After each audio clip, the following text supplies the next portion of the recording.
Good morning kings. Welcome to day 10 in 150 days hard. ನಾನು ಬೆಳಗ್ಗೆ ಎದ್ದ ತಕ್ಷಣ ಲೆಮನ್ ವಾಟರ್ ಕುಡಿತೀನಿ ಅಂತ ನೀವೆಲ್ಲರೂ ಕುಡೀರಿ ಅಂತ ಅಲ್ಲ. ವರ್ಕೌಟ್ ಮಾಡುವಾಗ ತುಂಬ ಸ್ವೆಟ್ ಔಟ್ ಆಗುತ್ತೆ, ಮಸಲ್ ಕ್ರ್ಯಾಂಪ್ಸ್ ಆಗದಲ್ಲೇ ಇರಲಿ ಅಂತ ಲೆಮನ್ ವಾಟರ್ ಕುಡಿಯೋದಷ್ಟೇ.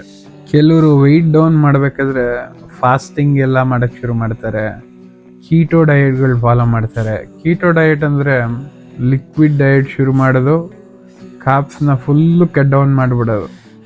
ಅದೆಲ್ಲ ವೆಯ್ಟ್ ಇಳಿಸೋ ಸರಿಯಾದ ಕ್ರಮ ಅಲ್ಲ. ಆವಾಗ ಫ್ಯಾಟ್ ಲಾಸ್ ಆಗಲ್ಲ, ಜೊತೆಗೆ ಮಸಲ್ಲು ಲಾಸ್ ಆಗಿಬಿಡುತ್ತೆ. ನೀವೆಷ್ಟು ಕ್ಯಾಲ್ರಿ ಇಂಟೇಕ್ ಮಾಡಬೇಕು ಅನ್ನೋದು ಒಂದು ಚಿಕ್ಕ ಕ್ಯಾಲ್ಕುಲೇಷನಿಂದ ಗೊತ್ತಾಗುತ್ತೆ. ಕ್ಯಾಲ್ಸಿ ಓಪನ್ ಮಾಡಿ ಡಿಸ್ಪ್ಲೇ ಮೇಲೆ ಕಾಣ್ತಿರೋ ಕ್ಯಾಲ್ಕುಲೇಷನ್ನ ಅಪ್ಲೈ ಮಾಡಿ. ಟೋಟಲ್ ಎಷ್ಟು 1000 ಕ್ಯಾಲರೀಸ್ ತೋರಿಸ್ತಿದೆಯೋ ಅದು ನಿಮ್ಮ ಮಿನಿಮಮ್ ಯೂಸೇಜ್ ಆಫ್ ಕ್ಯಾಲರಿ. ನೀವೇನು ಕೆಲಸ ಮಾಡ್ದಲ್ಲೇ ಸುಮ್ಮನೆ ಕೂತಿದ್ರು ನಿಮ್ಮ ದೇಹಕ್ಕೆ ಅಷ್ಟು ಕ್ಯಾಲರೀಸ್ ಬೇಕೇ ಬೇಕು. ಯಾರೆಲ್ಲ ನಾನು ದಪ್ಪ ಆಗ್ತಿಲ್ಲ, ತುಂಬ ವೆಯ್ಟ್ ಕಮ್ಮಿ ಇದ್ದೀನಿ, ತುಂಬ ಸಣ್ಣ ಇದ್ದೀನಿ ಅಂತಿರೋರು ನಿಮ್ಮ ಡೈಲಿ ಕ್ಯಾಲ್ರಿಗಿನ ಜಾಸ್ತಿ ಇಂಟೇಕ್ ಮಾಡ್ತಿರಲ್ಲ. ನೀವು ವೆಯ್ಟ್ ಗೇನ್ ಮಾಡಬೇಕು ಅಂತಿರೋರು ಏನು ನಿಮಗೆ ಕ್ಯಾಲರೀಸ್ ಬಂದಿದೆಯೋ ಅದಕ್ಕಿಂತ 1000 ಕ್ಯಾಲರಿ ಜಾಸ್ತಿ ತಿನ್ನಿ, 100% ದಪ್ಪ ಆಗ್ತೀರ.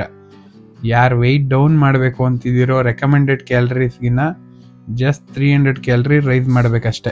ಇನ್ನು ಪ್ರೋಟೀನ್ ಎಷ್ಟು ಗ್ರಾಮ್ ಕನ್ಸ್ಯೂಮ್ ಮಾಡ್ಬೇಕು ಅನ್ನೋದನ್ನ ನೆಕ್ಸ್ಟ್ ವಿಡಿಯೋಸಲ್ಲಿ ಹೇಳ್ತೀನಿ. ಯಾರಿಗೆಲ್ಲ ನೀವು ನೋಡ್ತಿರೋ ಸೋಯಾ ಚಂಕ್ಸ್ ರೆಸಿಪಿ ವಿಡಿಯೋ ಬೇಕು, ಕಮೆಂಟ್ ಬಾಕ್ಸಲ್ಲಿ ಸೋಯಾ ಚಂಕ್ಸ್ ಅಂತ ಟೈಪ್ ಮಾಡಿ.